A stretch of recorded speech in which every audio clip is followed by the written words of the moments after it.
Coming up on the live and interactive ACSA Legislative Lunch Break, Edgar and I will get you all caught up on what's going on at the state level, but we're also going to take you to Washington, D.C. for a report from the nation's capital. The ACSA Legislative Lunch Break starts now.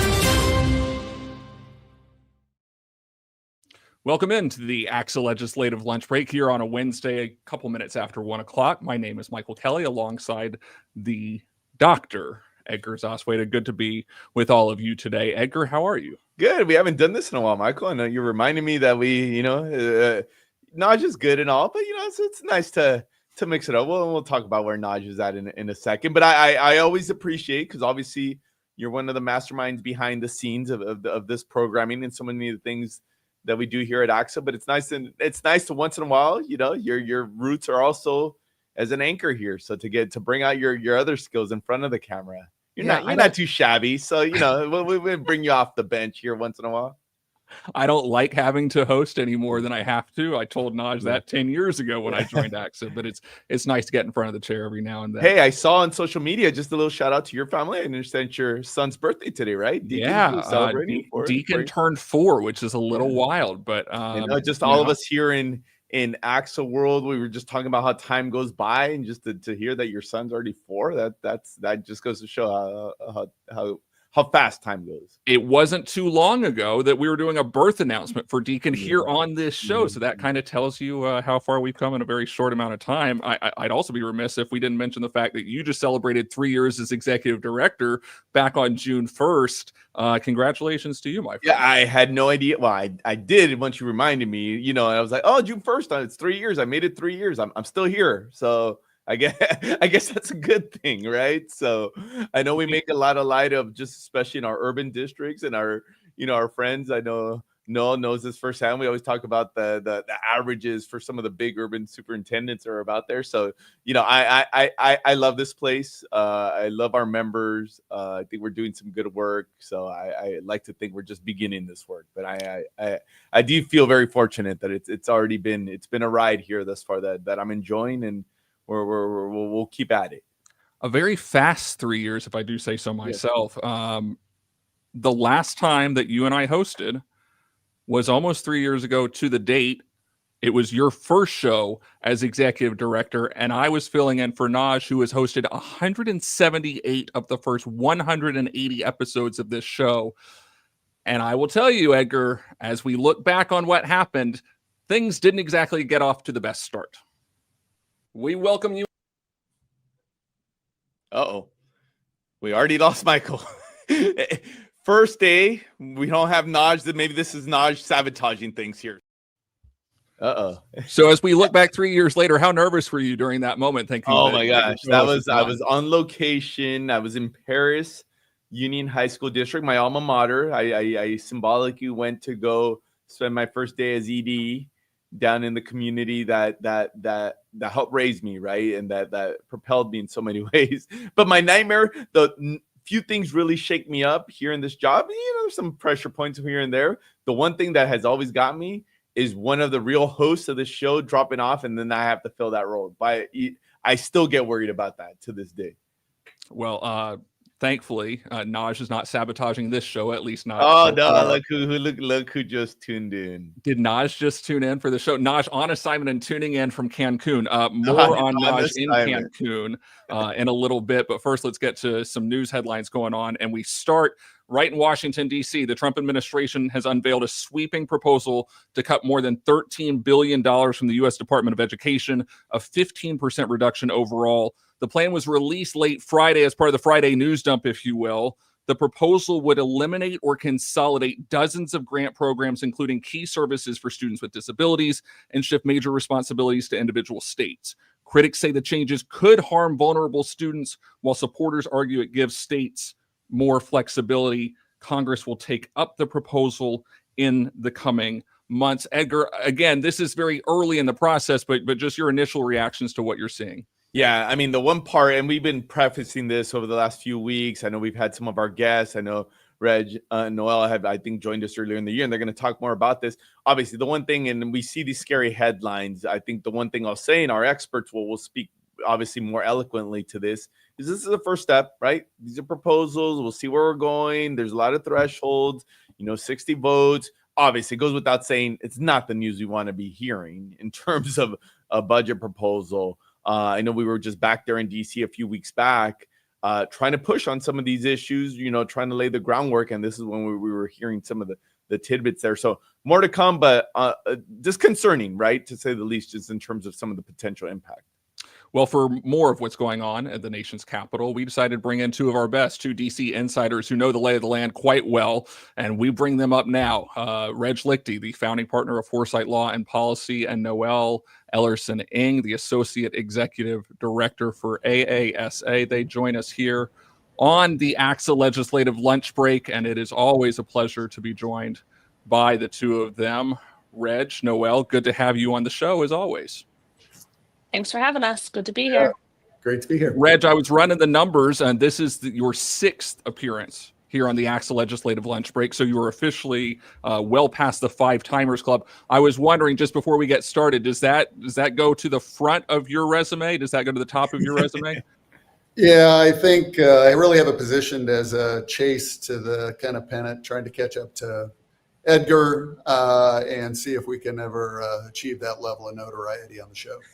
I know Naj keeps promising business cards. We'll get them to you one day. Let's start with this, though. Congressional Republicans are advancing President Trump's big, beautiful bill, a separate reconciliation package that includes private school tax credits, also proposes major cuts to programs like SNAP and Medicaid. So, Reg, let's start with this. What do California school leaders need to know about this legislation that's going on right now? Yeah, I mean, as we've talked about, this reconciliation bill is really the main event for this Congress. It's the heart of the White House's policy agenda. And as you described, the cuts are really sweeping in nature. I think the big thing to remember is you look at the programs that are targeted for reduction in the reconciliation package, the Medicaid, the nutrition cuts, even the post-secondary cuts that are included in the bill. These changes, if they're adopted, could place incredible pressure on the state budget in California and in every state. So don't just think about it in terms of the direct impact to your district, for example, around reimbursement through Medicaid for certain covered special education services. Think over the long term, over that 10-year window that they're talking about. They're trying to offload a lot of costs down to states, and that's going to have, if it's adopted again, potential, boomerang effect, if I can describe it that way, on education and other services directly to communities. Noel, thanks for being here. We always are excited to have both of you guys on, and I know it's helped us make light of all the stuff that's coming from DC.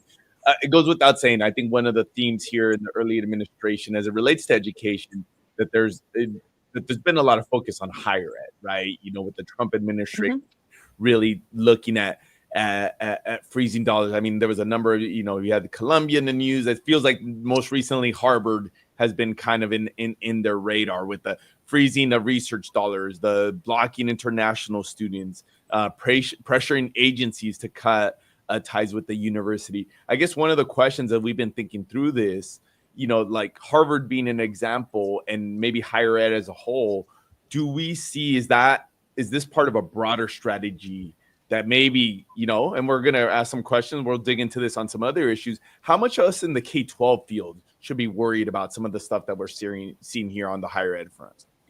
So I think the optics are different for K-12 and higher ed. One of the things to point out for higher ed is that there's not a constitutional mandate to provide educational opportunity at higher ed the way there is for K-12, right? So it also means we're not serving the same number of international students. It puts a different type of target on K-12 versus higher ed.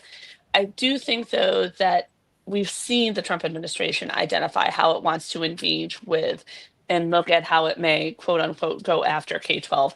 And we saw that through some of their broader letters that may have been slowed.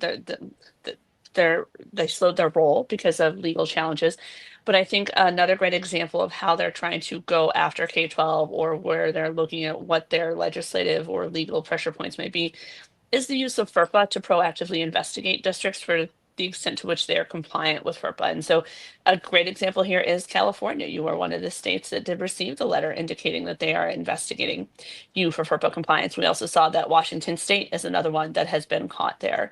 I think another way that we've seen schools get caught, K-12 in particular, caught in the wake of what the Trump administration is doing to go after schools, is the role of transgender and how they're looking at what districts and higher ed. That's lumping K-12 and higher ed together more, but the role of transgender in sport conversations is something that I think will capture K-12 more too. But the approaches they're using with higher ed aren't an apples to apples comparison, because K-12 schools don't pursue research the way that higher ed institutions do. K-12 schools in America don't educate international students and rely on visas the same way that higher ed does. Now, to that conversation about visas, we have a significant number of schools that might rely on visas for teacher programs, and that's what we're waiting to see, the extent to which they'll parse out visas that are made available for teachers filling current positions as opposed to other approaches. And now the latest news coming down about an hour ago, the Justice Department now investigating Harvard Law Review. So make of that what you will in this ever-evolving story. Reg, we talked earlier in the show about the budget proposal by President Trump, which would eliminate $13 billion from the Department of Education. And yet, last week, we saw a federal judge block the Trump administration from firing thousands of employees at DOE, calling it an unlawful attempt to dismantle the agency without congressional approval. It begs the question, Reg, what does this ruling mean for the future of the department and for states like California that rely on this federal funding and federal support? Yeah, so the court ruling, of course, was the first step in many on the kind of judicial side. This temporary restraining order was a really welcome response to the plaintiffs' allegations about just what the motivations of the administration are. And, essentially, the court recognizes crippling the ability of the agency to deliver on its statutory obligations. Hence the restraining order. We're going to have, of course, an appeal by the administration of that first decision. Then eventually case, the district court will hear the case on its merits. There'll likely be an appeal into the circuit court as well. But really, we're really pleased to see that as an initial matter, the courts are recognizing that you can't cut that many staff from the agency and hope that they're going to be able to do their job both for K-12, but also into the kind of post-secondary system as well. The budget request, is related, I guess, but it was interesting to see that for an administration that has called for an end to the agency, they are requesting fiscal year 2026 funding for it, albeit in a kind of changed way with this request to consolidate many K-12 programs.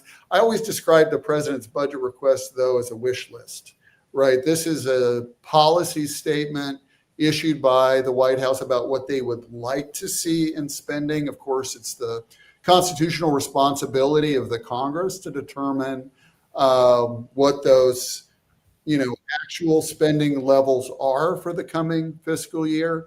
And of course, that appropriations work has to align with the laws that Congress has passed historically. So this idea that the administration can by fiat change the Elementary and Secondary Education Act is wrong as a matter of law. No, you mentioned in your last answer about the issue transgender athletes, and we know this has been a hot button issue, not just nationally. It comes up here within our state. I mean, just context. I think our viewers know that we've had some existing policies there through CIF, our high school sports governing entity that gave some flexibility. It had been established policy, frankly, that was consistent with state law. I think that's the important part. That to acknowledge that CIF wasn't making things up, that this was just consistent with state law.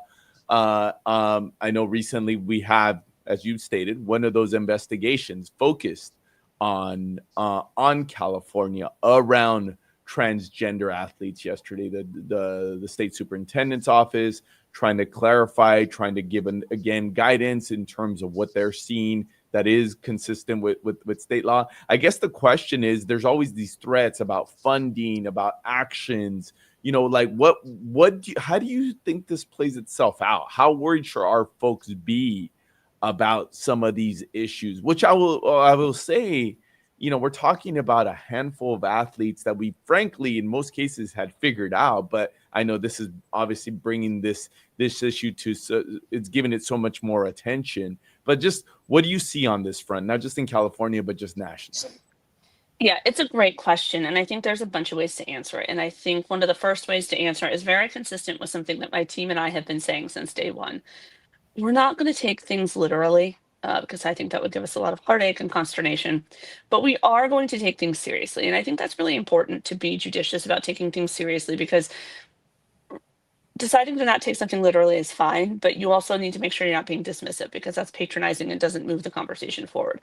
So we're going to take seriously the interest in the Trump administration to vilify and go after and prosecute and find conflict with statutes or interpretations of federal law, or conflicts with state law that don't align with the administration's stated priorities or what they think should be supported or empowered by federal policy and law. So do I think that this path will get the Trump administration exactly what they want, how they want it, without challenge? No. I think it's imperative that school districts in California work with their school board and their council, and you partner with your county offices and state council to see where there's a there, where does the state law trump, where does the state law supersede federal law, and where might the federal mechanism be able to override state law? I also think that there's still an element of trying to see what might get traction and use that as a template for other states. And I think that's part of the play here as well. I think it's important that you take it seriously while continuing to serve the students to the best of your ability and consistent with state law, because at the end of the day, the reality is that actions like this by the federal government put districts in a hard spot, because as the people on the ground where the rubber hits the road, our members, Edgar, have to implement in a manner that is compliant with state law. And if the federal law is telling you that the state law doesn't work, we're caught between a rock and a hard spot, and so are the kids. And that's what this is why a clear path moving forward is what matters most, because educators in general want to be collaborative, cooperative, and collegial, and they want to open their doors and run their schools and support their students. And you can't do that when laws are at direct odds, or where compliance with one law is going to cost you funding or program stability. If you have questions for Reg and Noel, because they are really, really good at what they do, make sure you put them in the comments, and we'll try to get to as many of them as we can. Really great question coming in from Laura Dutch. Are there any updates on adult education WIOA Title II funding elimination? WIOA, of course, the Workforce Innovation and Opportunity Act. Reg, what can you tell us? Yeah, it's a great question. So workforce policy has been an area of bipartisan interest on Capitol Hill the last couple of Congresses. In fact, Congress came very close to updating, modernizing WIOA last December. It was derailed at the last minute, unfortunately. We think of it as an adult ed or workforce kind of focused law, and it is, but there are very close parallels and kind of overlap with the career and technical education system in high schools.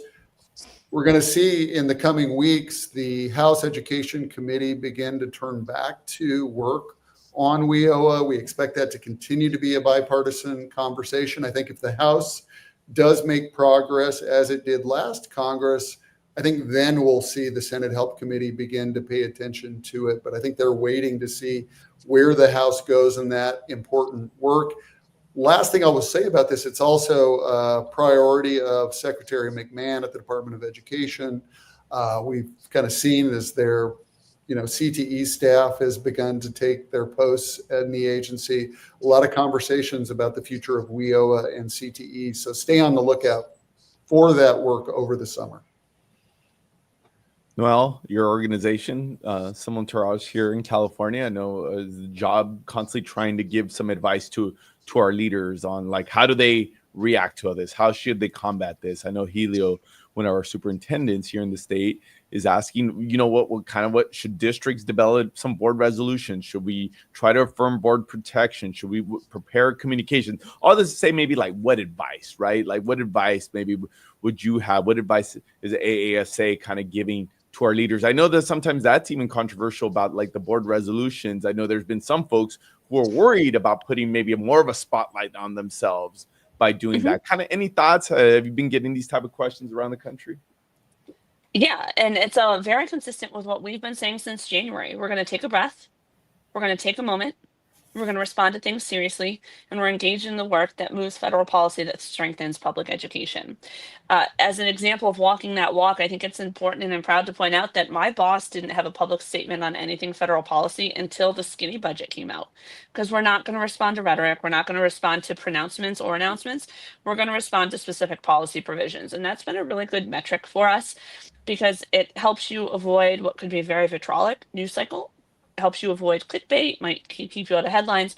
And when you do engage on policy, it's really easy to tie it back to a district operation or a student measure or a student benefit and impact. And so when we're talking about Washington and what you're hearing about what can schools do, stay the course to run your district in a manner that's consistent with your mission to serve your students, and constant and close coordination with your board and your legal counsel to make sure that you are in compliance. And that's no different than what we were doing a month ago and what you were doing 6 months ago. It's just that there's a lot of other things going on in the broader environment.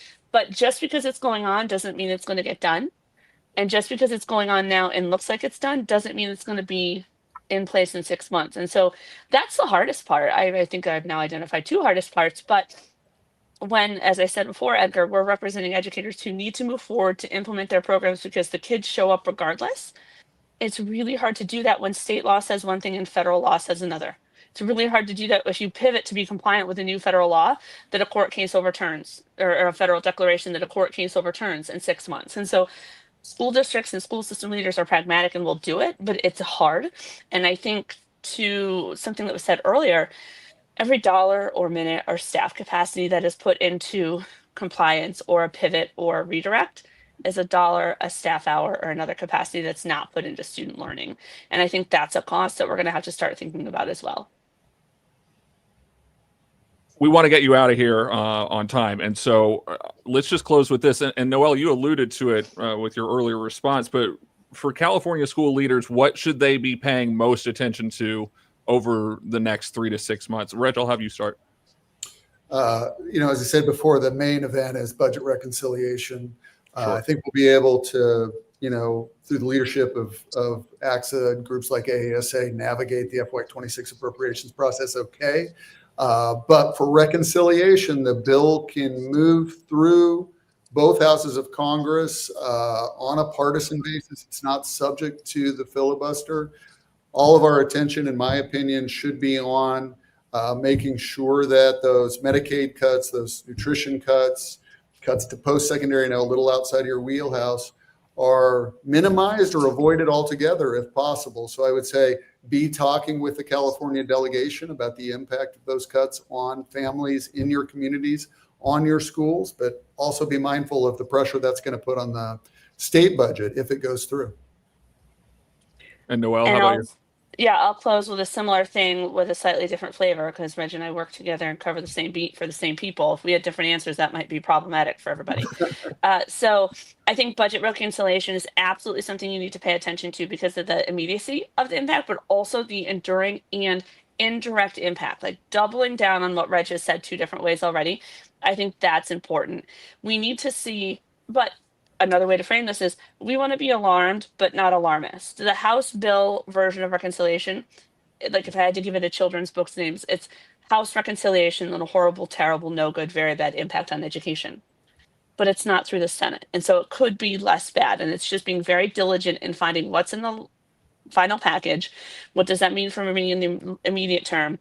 And what does that look like long term? And what are the indirect impacts? How will SNAP changes impact the ability of my district to use it for direct certification? And what's that going to mean for how many kids I can automatically certify for free and reduced price lunch? And if that falls, what's the administrative impact going to be now that I have to chase paper to certify so I can keep these kids fed? because that's the math the school districts are going to do. And we're very grateful to serve the people that do that work. But we need to think about that proactively. In addition to budget reconciliation, complementary FY26 approach, I think there's that regular pressure that you get from the federal government to do its budget work, if not on time eventually.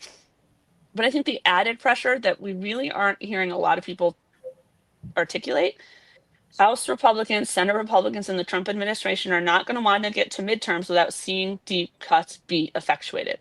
And to the extent that the cuts in FY25 were defended against because it was a year-long CR, the cuts are coming, and we need, to the extent that any cuts aren't realized during reconciliation or they don't go as far as some people would like, I think that puts extra pressure on annual appropriations for FY26. And sure, we can start the FY27 appropriations process ahead of the midterm election, but it won't be done. And so I think it puts a lot of pressure on FY26 to actualize cuts that they can point to on the campaign trail. And the last thing I will add that we need to keep an eye on that's no one's mentioned, we had a really busy Supreme Court term for education, and there are 4 key court cases, right? We've already gotten a pretty good election or outcome on the voucher one, but depending on how E-rate goes, and I think Reg agrees with me, we're relatively confident that we might live to fight another day with the current version of E-rate. And then we're waiting to see what the answer is on the special ed law and how that will move the needle on discrimination and disadvantage in special ed cases. And then the curriculum and opt-in, opt-out First Amendment. And I think those are the things I would pay the most attention to in the next 6 months. Yeah, I think you just gave us an idea for an upcoming show here in the next couple of weeks. No, I think just bring all the show ideas. Well, I'm trying to get Reg to 10 by the end of the year, guys. I'm a big Reg fan. Thanks for lending a hand. Yeah, I appreciate that. Very smart. Noelle Ellerson-Ng, Associate Executive Director of Advocacy and Governance for AASA, Reg Lichty, founding partner of Foresight Law and Policy. We are so thrilled to have you, as always, on the show. Please come back. Reg, I promise you, Naj will get you business cards at some point. And Noelle, at this rate, you might hit 5 by the end of the year. So we appreciate the time. Sounds good. Thank you for the invite. We always appreciate it. Yeah, great to be with everybody. All right. Edgar, as we kind of take a deep breath out of that one, because there is so much to discuss. I'd be remiss if we didn't mention again what we did at the top of the show, and that is that I'm in this chair today. Just a one-time thing, I promise you that. Naj on vacation, well-earned vacation in Cancun. You said he's only missed like 2 shows in the ever. So 180 episodes we have done of the ACSA Legislative Lunch Break. Naj has missed 2. But he found a way to miss my first one when I was ED, right? You're not holding a grudge or anything. I can tell. Where is Naj Alican, though, is the question. And that brings us to one of our favorite games that we've created. And that's where in the world is Naj Alican? And so graphics and everything. Here we go, everybody. Red hat and all. Naj Alican taking a little trip, as you may have seen earlier in Naj joining the comments section. Headed on Southwest. We're still working on a partnership. Down to Cancun. And I believe we have a picture of Naj on the beach. We do. Fantastic. No word if he was wearing I'm convinced Naj just chimed in, said hello, and then went right back to that spot on the beach. I'm hoping. And is drinking a margarita there. Or the laptop is just 3 feet away from him, and his daughters are just setting it up for him. Congrats to Naj, and I know his family's celebrating the graduation of their youngest daughter there of high school, so well deserved. So yeah, got it. Hey, the one thing we learned here on this show: you can't leave, or you open yourself up to this kind of stuff. As I've learned, I was gonna say you learned the hard way a couple weeks ago. Yes. 180 episodes of the ACSA Legislative Lunch Break. We hit 5 years last week. And so we decided to do a deep dive. And when I say a deep dive, I mean a very deep dive. We've been combing through all 180 episodes of the ACSA Legislative Lunch Break. Edgar has hosted 153, if my math is right. And we are going to bring you a full-blown special edition of the show. All of the best moments from the last 5 years coming your way on June 25th. Special guest, memories, favorite moments, Tony Thurman on the side of the road for reasons passing understanding. some really powerful moments in policy. I thought you were going and to say some really legislation. bad camera angles from some of our guests too. You know, like John King, Arnie Duncan. I mean, the guest list has been really quite something. And we're going to get a chance to look back and reminisce about what the last 5 years have been like, how the show came to be. There's going to be an article in EdCal next week that I would encourage you to look out for.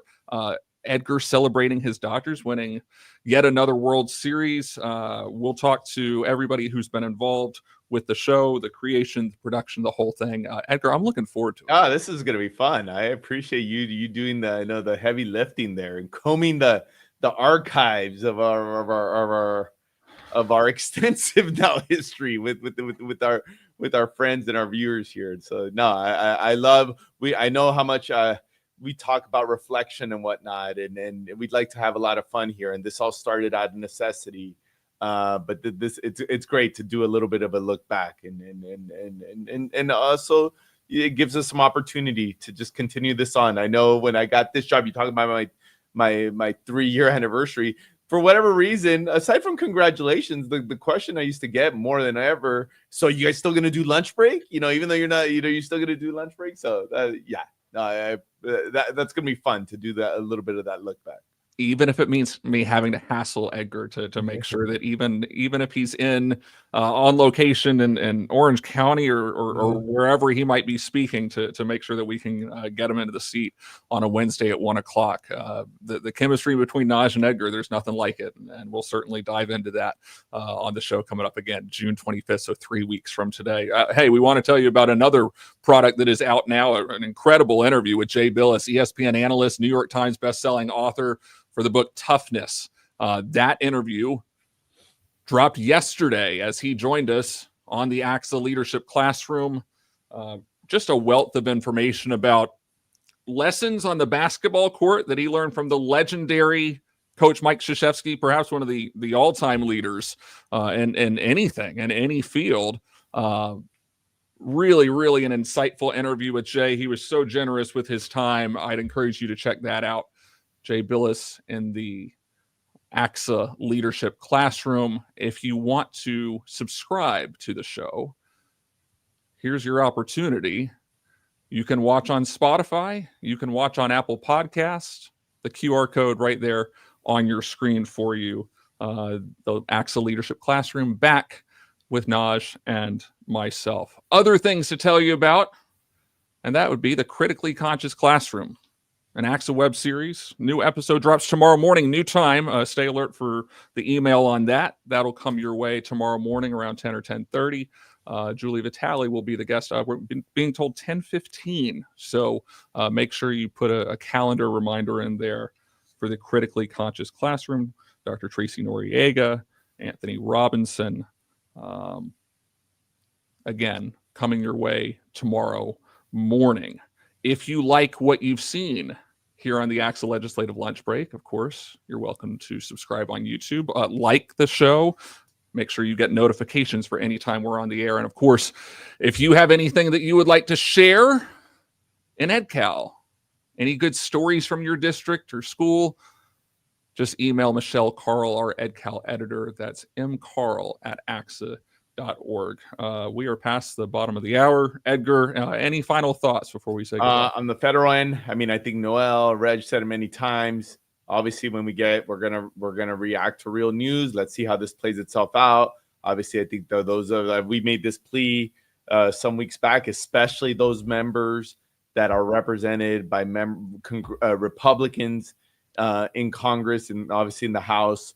If there was ever a time to go out there and educate and advocate, it's now. So just continue that plea as we work through kind of the advocacy on some of these pronouncements. Naj back in the chair next week, brand new episode as we're going to tackle the state budget and what's going on at the state capitol as well. So you're not going to want to miss that. Edgar, you will be there as well. I will be there. See, our Naj, it was fun to do. I mean, look, I said Naj. Sorry, Michael. Come on.